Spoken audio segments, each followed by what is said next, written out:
So after the boy Kentoki, the next servant going up on rate up on the NA version of the game for this sliding rate up that we have for the download campaign is going to be baby girl Brynhildr. And anytime this servant is brought up, it pretty much spurs up any debates about Skahawk versus Brynhildr. We're really not going to get into that in today's video. We're not going to talk about Enkidu versus Brynhildr. We're just talking about Brynhildr herself, and we're not going to be mean comparing her to Skahawk and Enkidu. But instead, we're going to talk about if she herself is worth summoning for, because Brynhildr is still a pretty decent servant. I think she's shy of like 1, maybe 2 buffs from being really good. And just to kind of help you NA people out, I'm just going to go over Brynhildr with her JP buffs, so you kind of know what she's going to get in the future, so you know what to expect if you summon for this servant. So with all that being said, let's go ahead and dive right into Brynhildr, starting off with her hits, which unfortunately she's built in a way that I really don't like when it comes to her deck composition, because when it comes to Buster servants, I go by the philosophy that I'd rather them go double Buster, double Arts, because that way they can still Buster Brave Chain and get the most out of their damage with their NP, but then they still have 2 Arts cards to help them refund their NP, which is more necessary because Buster cards don't naturally refund NP like Arts and Quick cards do. But at the very least, Brynhildr does have an insanely high 1.07% NP gain stat with a 2-hit Arts card, which while the hits on that are very low, if you're able to crit on it, even though it has very, very low natural hits, because the NP gain is so just astronomically high, you should be able to refund a massive amount of your NP back. This also means her quick cards, ironically enough, with crits, can also refund a decent bit of her NP as well, with them rocking 3 hits each, and they can actually drop a few stars, with her star genning stat being 12.2%. And don't be deceived, they're also being buffed by a passive 10% riding skill, making them just a little bit better than you might think they are. So her quick cards are deceptively better than you might think. But then she also has the omnipotent, the almighty 5-hit extra attack, which if you don't know, the extra attack is a composite card that gens stars NP and does big boy damage. And because she has very high natural NP gain, you can actually make use of this extra attack and Brave Chains. And it's also going to net you a decent bit of stars with that 12.2% star gen stat. Usually the extra attack is restricted by your natural NP gain and star genning stats, but because her NP gain is very, very high and her star gen is pretty decently high, you can actually get some nice value out of that, especially in the future. If you have a very high bonded Brynhildr, you have a lot of her servant coins, you could go with the append skill to level up her extra attack's efficientness. Might be worth it, might be pretty OP, but that's just something for the big brain 5-head FGO Giga Chad Masters to consider. But let's go ahead and start looking at our hits. Now, skill 1 is very similar to the Karna and Arjuna style of Mana Burst. Instead of just getting a massive 50% card buff for 1 turn, she's getting a 25% Buster buff for 1 turn alongside a 15% NP damage buff for 1 turn on a 5-turn cooldown. Now, the idea behind this is that different buff types in FGO actually multiply into each other. So instead of just getting 1 massive buff, she's getting 2 smaller buffs that are going to multiply into each other and net in a total larger buff total. The only thing I would like to see with this skill is that in modern FGO, battles are focused around being more about 3 turns, if not a little bit longer. But the sweet spot is to finish a boss fight or to farm in 3 turns. So I would like to just see this skill get buffed. They don't really need to add anything to it. I mean, they probably could, like why not? Maybe have the skill drop like 30 stars or something, or give her like 50% crit damage as well. Why not, dude? But the only thing I want to see is both of these buffs just get bumped up to 3 turns each.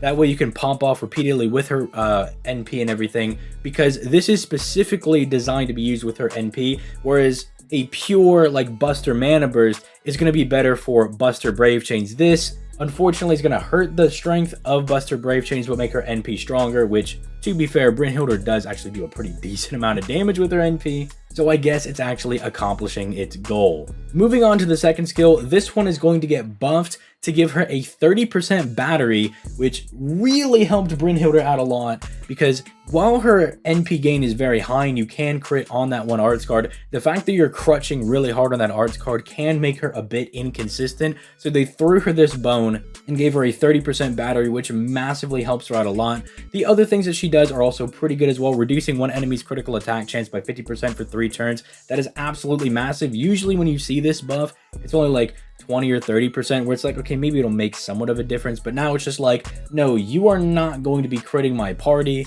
which is really important in a lot of the harder boss fights where they just love to crit you out of nowhere and just obliterate your supports or your primary DPS, so that is very strong. And then reducing the enemy's NP damage by 30% for one turn is also really strong. That's a nice chunk of damage you're taking out of that NP, and it may allow Brynhildr herself to actually live an enemy incoming NP as long as she has type advantage or something. But then again, some boss NPs just kind of hit so dang hard that she might just actually get obliterated anyway, but in some situations you might just live because of this buff. So overall, it's kind of nice for a bit of defensive utility, not in a traditional way where she gets like an invincibility or something, but in a way where it's like you're preventing crits from happening and you're lowering the amount of NP damage the opponent's going to be throwing at you, so she just kind of wants to tank it anyway. But also, this does make Brynhildr very good for farming in the same way that I talked about Kentoki being very good, because there's a lot of very weird nodes where it's like 3 enemies, 1 enemy, 3 enemy, or you start with like 1 enemy, then it's like 2, then 3, or just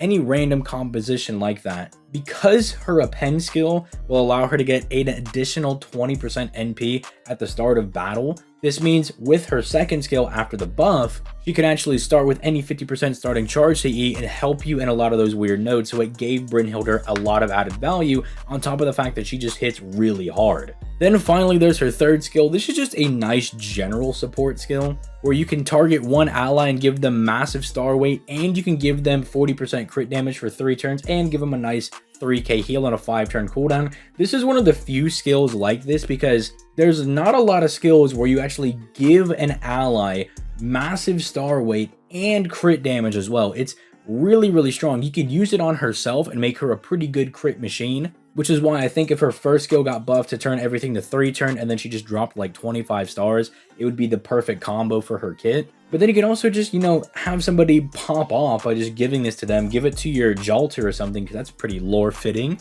And just allow your Jalter to pop off by pretty much guaranteeing she's going to get every single star, plus Jalter's own buff, totaling for 90% crit damage total. That's pretty much like having hero creation active all the time. And so you can do a lot of broken, disgusting combos with Brynhildr's third skill. It is just very, very strong in general. Then finally, we close out with her NP, which is actually really interesting because even though it's a giant big bingus NP that just hits you for a massive amount of damage, especially if you happen to fall in the Brynhildr's beloved category, which is a pretty decent chunk of servants. Specifically, there are a decent chunk of archers, berserkers, and some special class people in there. Now, I mentioned special class because not a lot of people have specific servants to take down, say, like an alter ego or like an avenger, because those are a bit more weird and more niche with what servants you need. So it's very nice when you have somebody like Brynhildr that you can just bring to obliterate, you know, Kagekiyo or something, or an Okita altar. It makes them very strong for that, but it's also, you know, people like Ku altar or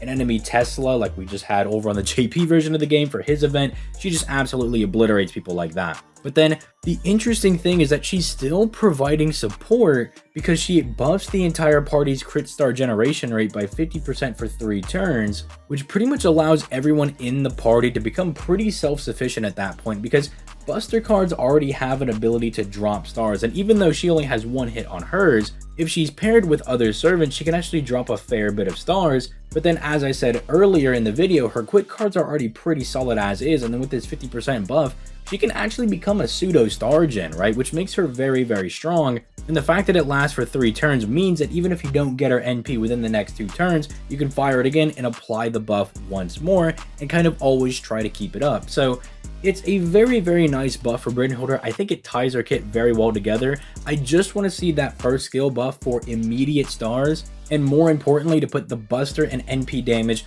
on 3 turns, so that way she can be a bit more consistent, or I guess have more longevity in fights. But let me know what you guys think in the comments down below. I think Brynhildr is very, very strong. I don't think it's necessarily bad to summon for someone like Brynhildr. Again, just saving your Saint ports for someone like Castoria is probably going to be the best thing you can possibly do for your account. And yes, if you have somebody like Enkidu or Skahawk, you're probably going to be absolutely fine, because in essence, they kind of do the same thing as Brynhildr minus the support. Skahawk being more slanted towards being an anti-divine undead killer that can also just do pretty big bingus damage, whereas Enkidu is just like the ultimate stall Lancer right now. Well, aside from the OG ultimate stall Lancer too. You could also just kind of hold out for Melusine, because I think Melusine kind of just doo-doo cacas over all of the Lancers. Like, it's not even close, the difference between them. But then again, Melusine's going to be coming out next year, so it's kind of like you can get Castoria now and then wait for Melusine next year if you're really that patient. But like I always say, if Brynhildr is one of your favorite servants, you really like Brynhildr, I get it. She has the really hot cheerleading costume. It's pretty based.